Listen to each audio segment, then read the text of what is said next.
Governor ప్రసంగాన్ని YCP అడ్డుకుందన్నారు Ayyanna Patrudu. నిన్నటి ఘటన బాధాకరమన్నారు. గవర్నర్ ప్రసంగిస్తుండగా అడ్డుకోవడం దారుణమన్నారు. ఇలాంటి ఘటనలు సభకు తలవంపులు తెస్తాయన్నారు స్పీకర్ అయ్యన్న పాత్రుడు. అప్డేట్స్ మా కరెస్పాండెంట్ సత్యనడి తెలుసుకుందాం. సత్య, గవర్నర్ ప్రసంగాన్ని అడ్డుకోవడం పట్ల స్పీకర్ మాట్లాడారు కదా, ఏంటి అప్డేట్స్?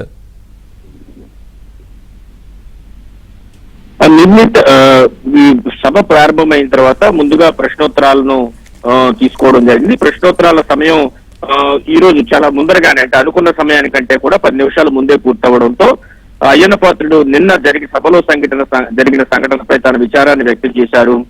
విద్యార్థులను రాజకీయాలు, చట్టసభలు, ప్రజాప్రతినిధుల గురించి తెలుసుకుంటారని ఈసారి సభకు నేనే స్వయంగా ఆహ్వానించాను.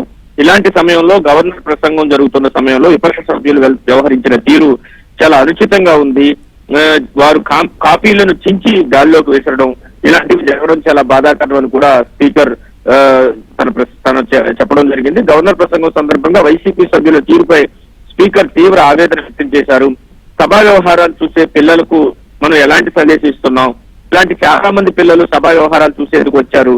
చట్టసభలు, రాజకీయాలంటే పిల్లలకు సానుకూలత ఏర్పడాలని వారిని ఆహ్వానించామని కూడా స్పీకర్ వ్యాఖ్యానించడం జరిగింది. సభ చూసేందుకు వచ్చిన పిల్లలు ఇక్కడ వ్యవహారాలు చూస్తే ఏమనుకుంటారో కూడా ఒకసారి సభ్యులు ఆలోచించాలి. సభ్యులు ఈ విషయంలో అత్యంత జాగరూకతతో వ్యవహరించాలి.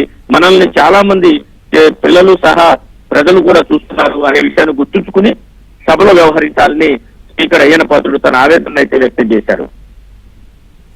Thank you Satya.